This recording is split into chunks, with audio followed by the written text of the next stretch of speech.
Alice Gianesi Gambardella é socióloga e PhD em serviço social. Ela estuda as políticas de segurança alimentar e veio ao programa falar conosco sobre a fome no Brasil. Olá, Alice. Oi, Álvaro. Muito obrigado por ter aceitado o nosso convite. Deixa eu te fazer uma pergunta. O Brasil é um país em que existe fome? Com certeza, Álvaro. O Brasil passa por uma situação de fome, muitas pessoas vivenciam a fome, isso tem sido velado e não é novo na nossa história, né? Eu acho que, pelo menos desde os anos 40, 50, já Josué de Castro, quando fez o mapa da fome e o mapa das deficiências nutricionais pelo Brasil, ele já acenava para isso. E hoje os indicadores continuam revelando uma situação bastante difícil para uma grande parte da população brasileira. A gente sabe que teve uma enorme revolução tecnológica na produção de alimento ao longo dos anos 60, 70, se estendeu até os anos 80 com maquinização e outras tecnologias. Esse tipo de coisa mitigou essas estatísticas? A gente melhorou em algum nível com a maior disponibilidade de alimentos? Não e sim ao mesmo tempo. Por quê? Porque, na verdade, quando a gente está falando da fome, a gente está falando de uma necessidade do corpo, né? Quer dizer, embora seja um substantivo feminino, a fome, ela vem com uma sensação, né? E só quem vive ou vivenciou a fome sabe o que é essa sensação, né? Então, uma necessidade do corpo de absorver um alimento. A tecnologia, ela atende e ela precisa ser pensada nessa produção em grande escala por conta da crescente população mundial, não só brasileira, mas o Brasil não é um país que sofre por escassez de alimentos, nunca foi, né? A gente tem uma produção suficiente para a nossa população. Explica mais isso aí. É porque os alimentos, eles não chegam a quem tem fome, né? Então, o alimento, ele é uma commodity, ele tem um valor.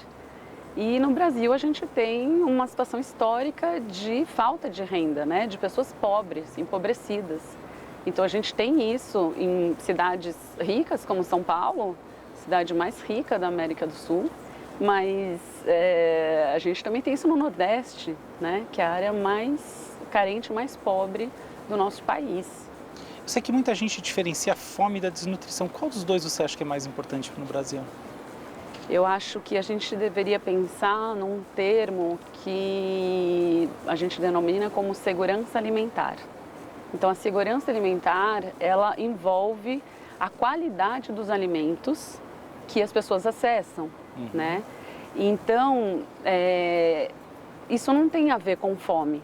A gente pode ter pessoas consumindo alimentos em grandes quantidades e essa pessoa está desnutrida, e o inverso, né?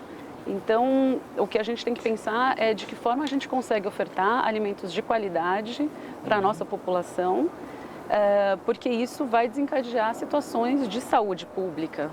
O que você acha que as pessoas podem fazer no Brasil para ajudar a mitigar o problema da fome? Eu acho que o governo tem feito bastante coisa, né? O Bolsa Família, por exemplo, foi um programa muito legal, porque as pessoas passaram a poder adquirir alimentos. E infelizmente a gente tem um mercado de trabalho escasso, então as pessoas não conseguem recursos a partir do seu trabalho, da mão de obra. Então, ou ela vai ter que acessar uma renda ou ela vai acessar o alimento diretamente, né? Acessando uma renda, ela vai consumir o alimento. Embora esse consumo ele seja muito vinculado à quantidade que esse recurso é capaz de comprar. Qual é o poder de compra desse recurso.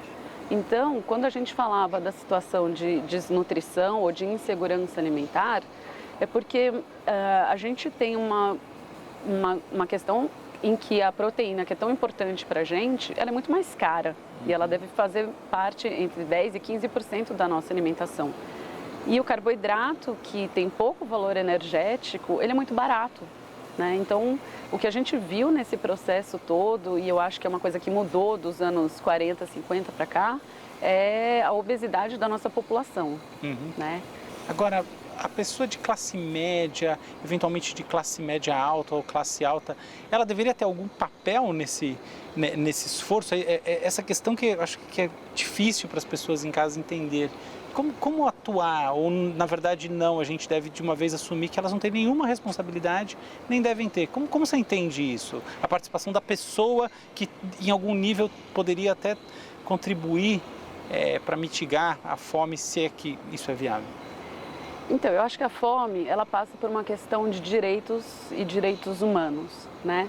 E no Brasil, a gente sempre teve uma característica de atuar via sociedade civil organizada, né, o terceiro setor, com atuações de defesa de direitos, né? Então, a gente conheceu, como vocês viram no começo do programa, várias iniciativas que organizações estão fazendo através de pessoas que se mobilizaram para essa causa. E isso vai fazer a oferta de alimento chegar nas pessoas, um alimento de qualidade chegar nessas pessoas em quantidade suficiente à medida em que a nossa sociedade for contribuindo para isso, ou atuando voluntariamente ou atuando através de doações.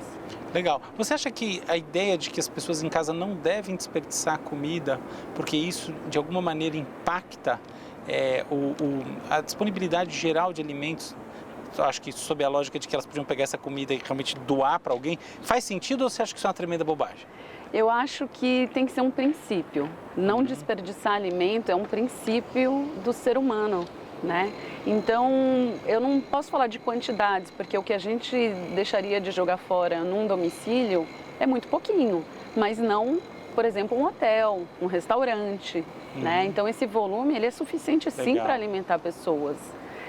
O que a gente tem de dificuldade e que acho que a gente tem que ultrapassar passa pela lei do bom samaritano, que a gente ainda não conseguiu emplacar e que faz uma possibilidade de defesa desse doador. Então, ele poderia doar esse alimento e ficar isento de qualquer ônus que passe pelo consumo desse alimento posteriormente. Como a gente não tem isso aqui no Brasil instituído e nem em São Paulo, muitos doadores potenciais de volume... Tem medo de ser processados, Tem né? medo.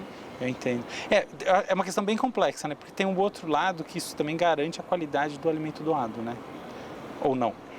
Eu acho que tem dois pontos. Se a gente pensar por uma lógica... vamos dizer, pelo advogado do diabo, muitas pessoas poderiam querer doar alimentos para não pagar a cota do lixo em excedência. É uma coisa que está na pauta. E se a pessoa produz lixo e desperdiça lixo, ou, enfim, coloca o lixo com mais de 50 ou 200 quilos dia na sua porta, isso é muito ruim, ela vai ter que pagar por isso. Então, eu acho que um espírito muito ruim faria doação de um alimento estragado, ou em vias de, talvez para se livrar de uma taxa de limpeza urbana. Mas eu acho que a gente não pode pensar que a sociedade é assim. Eu acho que as pessoas são boas e elas querem fazer o melhor, mas elas precisam estar protegidas também para isso. Certo. E além de conhecer as boas atividades que estão sendo feitas. Claro, eu acho que isso é fundamental. Aí vem uma pergunta que para mim é a mais importante. Você acha que a gente vai superar a fome e a desnutrição? Eu acho que sim. Como?